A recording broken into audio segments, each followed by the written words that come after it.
დღევანდელ ვიდეოში ვისაუბრებთ უშუალოდ ლიკვიდურობაზე და ავხსნი რა არის ლიკვიდურობას რა.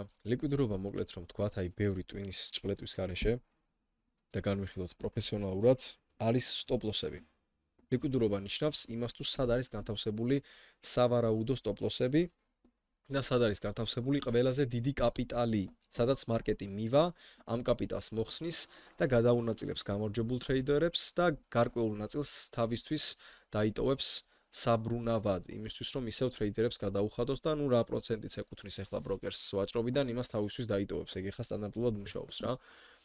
ლიკვიდურობა არის ძირითადად ჰაი და ლოუებთან, იმ წერტილებთან, სადაც ყველა ტრეიდერი ფიქრობს, რომ უნდა გახსნას პოზიცია, მაგრამ აქ არ იმყოფება რიტეილ ტრეიდერების სტოპ-ლოსები მარტო რა, აქ იმყოფება ინსტიტუციების სტოპ-ლოსები და ინსტიტუციების პოზიციები რა. ვიღაცას ტრეიდი აქვს გახსნილი აი აქ რა.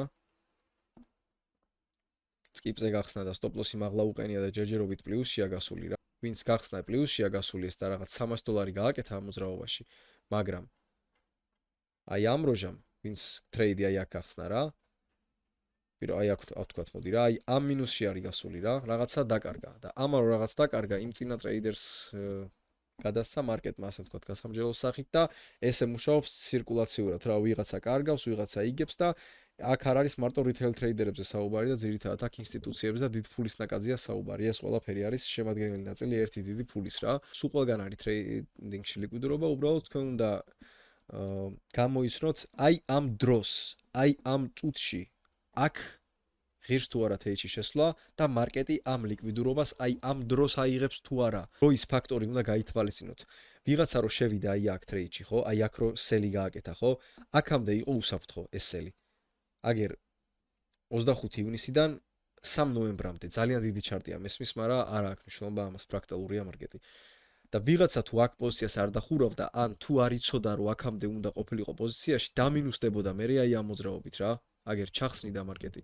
ხო და შენ თუ დროის ფაქტორს არ ითვალისწინებ შენს ტრეიდინგში, არ გაქვს სტრატეგია და სამუშაო გაქვს ძალიან ბევრი. პირდაპირ გეუბნები.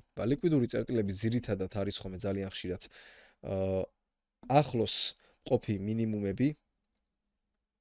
აგერ აი ეს ორი მინიმუმი ახლოს იმყოფება ერთმანეთთან და აქ არის ლიკვიდურობა ამ ლეველზე. კაი მსუყე ლიკვიდურობა. და რეალურად როგორც გითხარით, ჩარტის ყველა ნაბიჯზე არის ლიკვიდურობა რა. აი ყველგან. აი ამ ჰაისთანაც არის ლიკვიდურობა.